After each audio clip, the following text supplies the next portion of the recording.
এখন কিন্তু কল্যাণী রোড থেকে বড়জাগুলি হয়ে যে ব্রিজটা সেটা ওপেন হয়ে গেছে। এইটা মোটামুটি তোর 40 মিনিট খেয়ে যেত, এটা যদি তো 10 মিনিট মিনিমাম আধ ঘন্টা খেতো। হ্যাঁ, আধ ঘন্টার বেশি খেত। উঠে কমপ্লিট করতে 33 থেকে 44 গেছে গাড়ি সেট একদম পুরো টায়। সবাইকে আরও একবার ওয়েলকাম জানাই আমাদের চ্যানেল আসমানি রূপকথায়। আমি নীলাদ্রি, আপনাদের হোস্ট। শুরু করতে চলেছি আর একটা নতুন এক্সাইটিং ব্লগ, যেখানে আমরা ট্রাভেল করব কলকাতা থেকে কোথায় যেন না কোথায় যেন আমরা ট্রাভেল করব কলকাতা থেকে শিলিগুড়ি হয়ে, ভুটান হয়ে, অরুণাচল হয়ে, আসাম হয়ে, চেরাপুঞ্জি হয়ে, গুয়াহাটি হয়ে বাড়ি। আর এটা মোটামুটি হতে চলেছে one of the biggest road trip. তো আমরা এখান থেকে বেরোবো। আমি এখন আছি নিউ ব্যারাকপুরে, আর আমাদের গাড়ি স্টার্ট দিচ্ছে সকালবেলা। আজকে 13ই মার্চ 2026। আমাদের গাড়ি স্টার্ট দিচ্ছে সকালবেলা বরানগর থেকে। তো বরানগর থেকে আমার ভাই, আপনারা যদি আমাদের কেদারনাথ ট্রিপ দেখে থাকেন, কেদারনাথ ব্লগ দেখেছেন, আমরা ঠিক যে পার্টিসিপেন্ট ছিলাম কেদারনাথ ব্লগে, প্রত্যেকটা মেম্বার আবার রিপ্ল্যান করেছি নতুন ট্যুর, যেটা কিনা কমপ্লিটলি ফিল্ড উইথ এক্সাইটমেন্ট।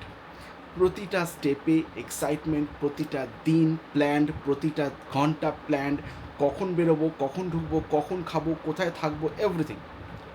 না, কোথায় থাকবো এটা কিন্তু পুরোপুরি প্ল্যান্ড নয়, এর সঙ্গে আসতে চলেছে আরও কিছু সারপ্রাইজ। আমরা বেশ কিছু জায়গায় জানি না কোথায় থাকবো, যে কটা জায়গা আমাদের বুক না করলে নয় সেগুলো বুক করা।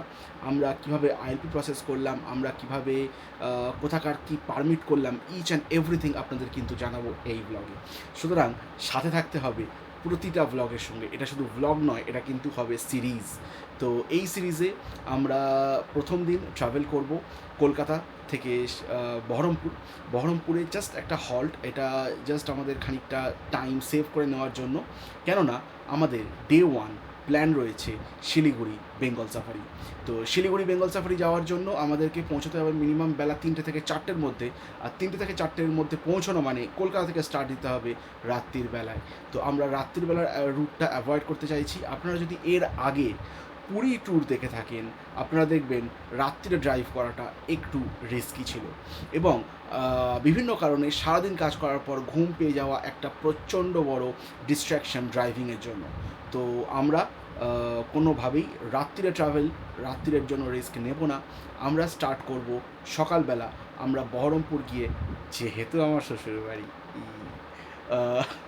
যে আমরা বহরমপুর গিয়ে একটা হল্ট নেব, এবং সেই হল্ট থেকে আমরা আমাদের শ্বশুরবাড়ি থেকে বেরোবো সকালবেলা অ্যাপ্রক্স 5টা, এবং আমাদের নেক্সট টার্গেট হচ্ছে শিলিগুড়ি বেঙ্গল সাফারি।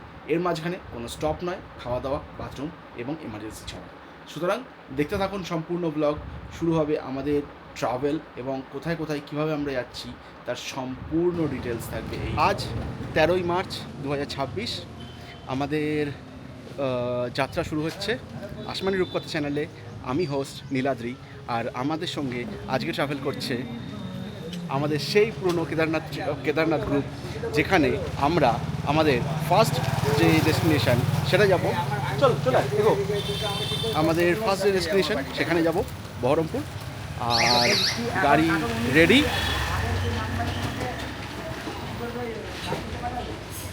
রেডি। আমরা স্টার্ট দিচ্ছি নিউ ব্যারাকপুর থেকে। ঘড়ির টাইম 2:49 চলো টাটা।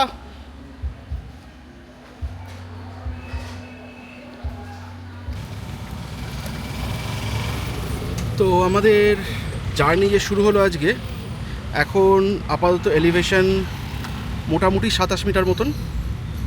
আর দেখা যাক, আমরা মোটামুটি এই পুরো জার্নিতে বিভিন্ন জায়গায় বিভিন্নভাবে এলিভেশনগুলো মেজার করতে থাকবো। 29 থেকে 27। আর তেলের কি আপডেট আছে? তেল এখনো ভরা হয়নি, তেলটা ভরতে হবে। তো তেল আমরা তাহলে জিওবিপি থেকেই ভরছি, তাই তো?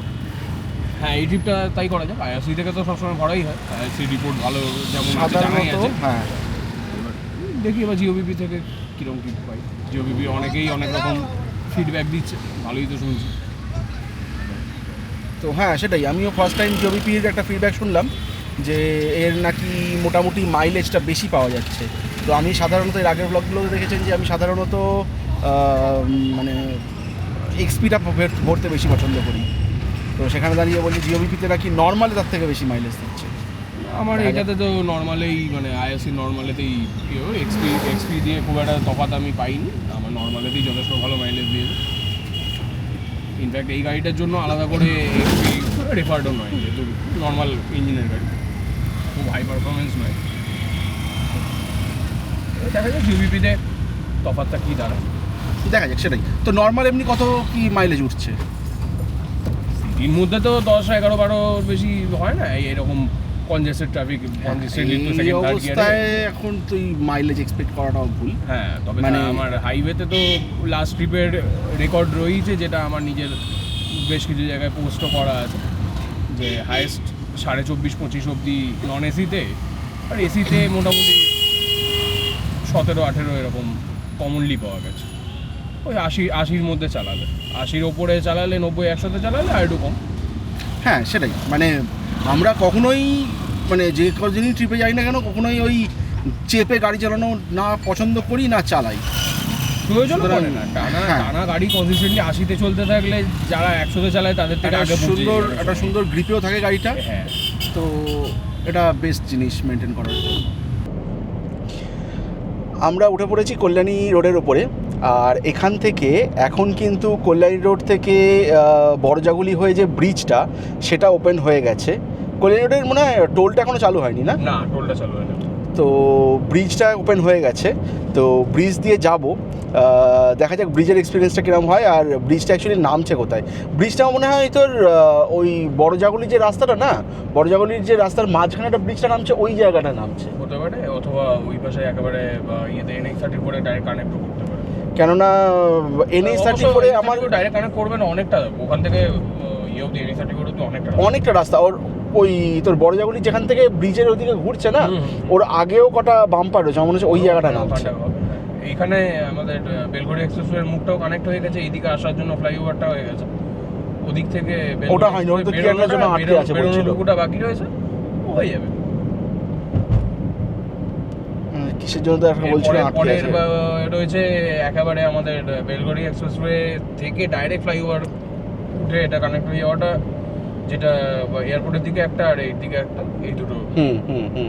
ওটা চালু হলে বোধহয় তারপর টোল চালু করবে নাকি? হ্যাঁ, টোটাল স্ট্রেচটা কমপ্লিট হলে তবেই। হাফ রাস্তা হয়েছে, হাফ রাস্তা হয়। তারপরে দুর্গাপুর এক্সপ্রেসওয়ে কিরমভাবে ভেঙে পড়েছে ভাই। ডানকুনিতে নাকি টোল ফ্রি করে দিচ্ছে এক সাইডের জন্য।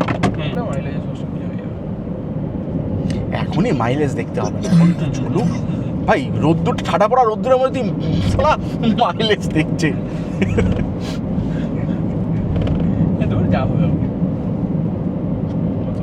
এই সব রোদ্দুরের মধ্যে কোনটা দরকার? মাইলেজ দরকার। কি হয়েছে?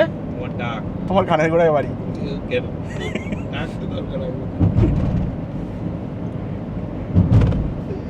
আগে টাক চাই, তবলা বাজাবো। আয় তো তবলা বাজাচ্ছি আমি। জিওতেই যখন নেবো, বেকার অনলাইনে টাকা খরচা করে লাভ। আমরা জিওবিপি দেখতে পেয়েছি, এই দেখা যাচ্ছে জিওবিপির বোর্ড। কি জিওতে যখন নেবো অনলাইন টাকা খরচা করে লাভ নেই মানে?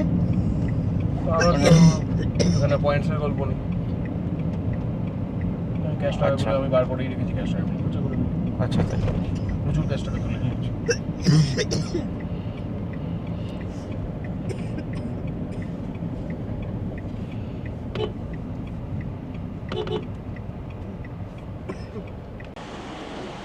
আমাদের মোটামুটি ফাস্ট তেল ভরা শুরু হয়ে গেল। আর এই যে গাড়ির ওপরে মাল পুরো ফুল প্যাক। এই প্যাক করতে মোটামুটি আমাদের 1.5 ঘন্টার ওপর লেগে গেল টাইম প্যাক কমপ্লিট করতে। তোকে পেট্রোল পাম্পেরই লোক মনে হচ্ছে। পেট্রোল পাম্পের লোকের মতো লাগছে কেন?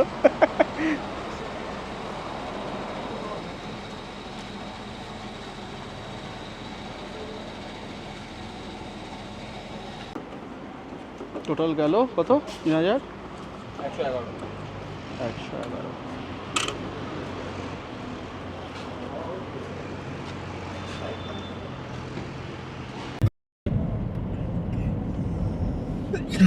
ওয়েস্ট বেঙ্গলের ট্রেজার চলে গেল। ঘড়িতে বাজলো 3:30 মতো, আর আমরা হালিশহর পার করে গেছি। এবার আসতে চলেছে হচ্ছে কল্যাণী রোডের যে কল্যাণীর বড়জাগলির যে নতুন রাস্তাটা ওপেন হয়েছে সেই জায়গাটা। এখান থেকে বাঁ দিকে চলে যাচ্ছে। না না, সোজা। হ্যাঁ, এবার সোজা, এখন সোজা যাবি তো। আচ্ছা, আগে ছিল বড়জাগলি হলে, হ্যাঁ ভেতর দিয়ে ঢুকে যাওয়া, এবার এখন ওপর দিয়ে ওই যে বড়জাগলি বলে ইয়ে করে দিয়েছে, মার্কিং করে দিয়েছে। হ্যাঁ, এবার ওপর দিয়ে এখান থেকে বাঁ দিক ঘুরে যাচ্ছে। হ্যাঁ, এখান থেকে বাঁ দিকে ঘুরে গেল। এই টার্নটা নিয়ে নিল। এর আগের বার আমরা ওই কি বলে সেবার কি গেলাম যেন আমরা রেডিও চুপিচর গেলাম এই কদিন আগে। এটা দিয়ে আমরা সোজা বেরিয়ে গেলাম কল্যাণী হয়ে, আর এইটা বড়জাগলি কার্ডটা এইটা তো তখনই ওপেন হয়ে গেছিল। বেশ বড় সবজি দেখা যাচ্ছে। কোথায় যাচ্ছে? এটা বড়জাগলি কানেক্ট করছে, যে বড়জাগলি থেকে নিচ দিয়ে যেটা ঢোকা ছিল এখন আর নিচ দিয়ে ঢুকতে হচ্ছে না, ডাইরেক্ট ফ্লাইওভার ধরে বেরিয়ে যাচ্ছে। যাবি কোথায়? কৃষ্ণনগর? হ্যাঁ, এবার হ্যাঁ পুরো একদম ওই জায়গাটা কানেক্ট করে হচ্ছে পুরো। বিশাল বড় করেছে এটা একদম।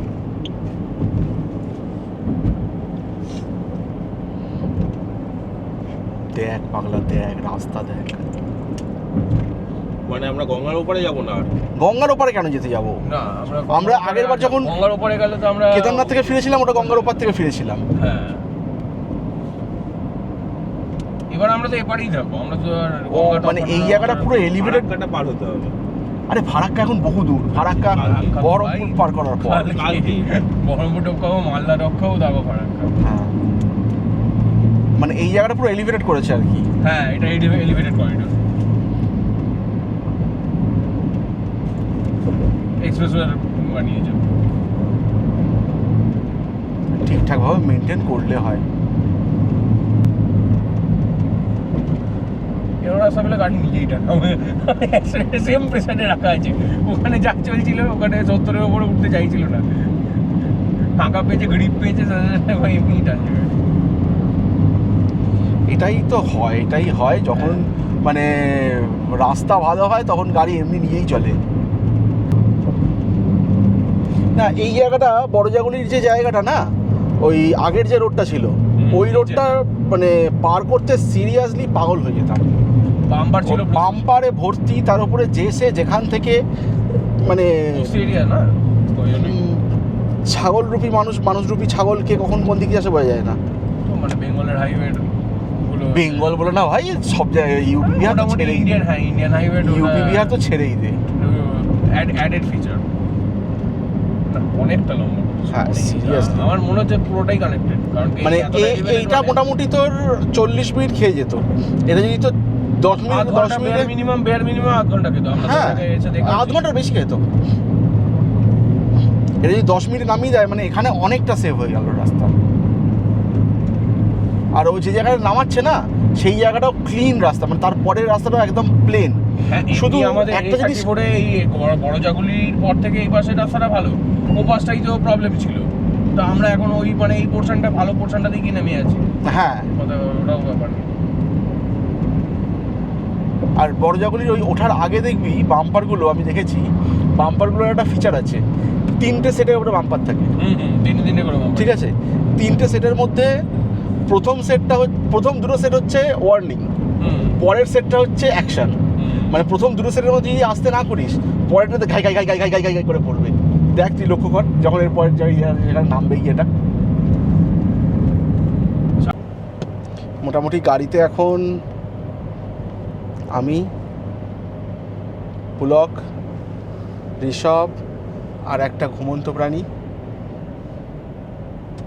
এরপরে তিনটে ঘুমন্ত প্রাণী অ্যাড হবে, দুটো অ্যাড হবে, হয়ে মোট 3টে হয়ে যাবে আর কি। দিয়ে সব কটা পিছনে ঘুমন্ত প্রাণী হয়ে যাবে। এখন মোট 4টেও হয়ে যেতে পারে, 4টে হয়ে যেতে পারে, সেটাই। ঋষভও চলে যাবে খানিক্ষণ বাদে ঘুমন্ত প্রাণীর দলে।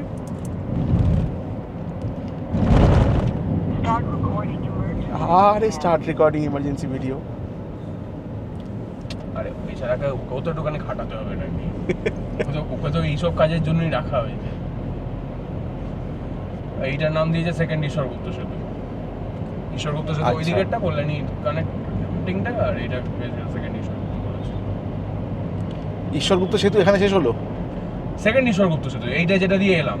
হ্যাঁ, তো এখানে শেষ হলো কোথায়? এখানে দিয়েছে কেন এটা বোর্ডটা? মানে ওই আর কি, তুমি এর আওতার বাইরে চলে গেলে, এরপরে রাস্তা ভাঙাচোরা খানাখন্দ হলে ওর কিছু দায় নেই। এই হলো বক্তব্য। হয়ে গেল, ওই তো কানেক্ট হয়ে গেল। এখানকার এই যে বাম্পারগুলো একদম মুখ অব্দিই করেছে, ওই তো বাদিকে ঘুরে সামনে যে বাম্পারগুলো রয়েছে, ফার্স্ট এডটা নর্মাল, সেকেন্ড এডটা নর্মাল, নো ফিল, ঢাই ঢাই ঢাই ঢাই ঢাই ঢাই ঢাই ঢাই ঢাই।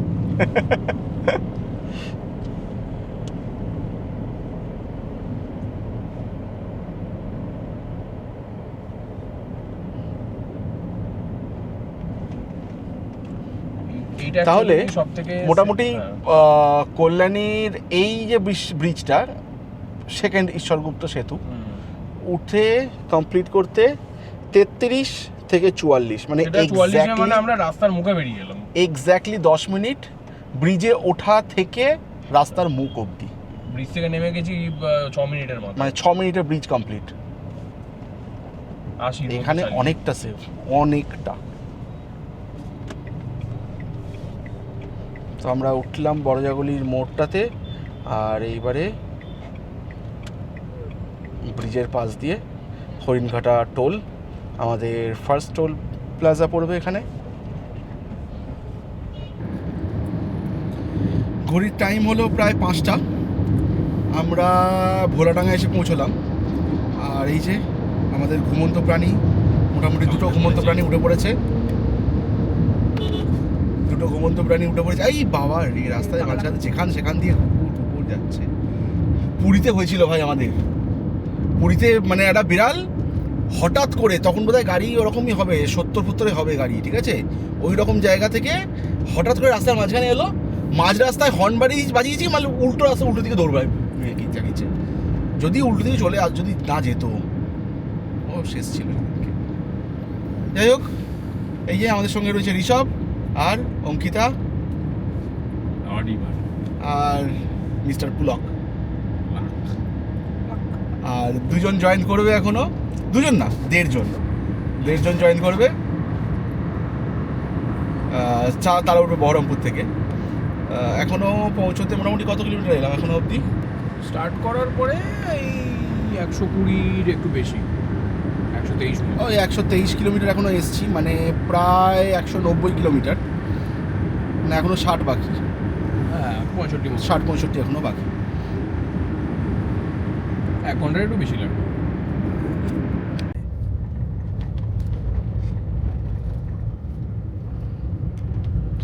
সামনে সুন্দর সুন্দর রাস্তা দেখি, পরিষ্কার রাস্তায় হু হু করে গাড়ি যাচ্ছে, কিন্তু এই রাস্তাগুলো তৈরি হওয়ার আগে অবধি যা থাকে, এই কুয়াশা ভরা অবস্থা, চারদিকে পুরো কুয়াশায় ভর্তি, এই ঠাডা পড়া দুপুরের গরমের মধ্যে লোকজনগুলো কীভাবে থাকে কে জানে। হ্যাঁ, এখন 5:30 বাজে ঠিকই, কিন্তু গরমটা তো পড়ছে।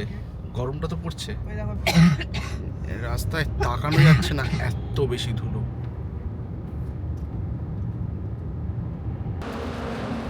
ঘড়ির টাইম বলছে 5:55। আমরা বেলডাঙ্গা পেরিয়ে একটা পেট্রোল পাম্পে এসে একটা ফার্স্ট স্টপ নিলাম, একটু চা খিদে পেয়েছে আপাতত। তো ওপরে দেখতে পাচ্ছি মালপত্র যেভাবে যা লাগানো হয়েছিল একদম ইনট্যাক্ট আছে। মোটামুটি বাঁধা, তার মানে একদম ঠিকঠাক আছে।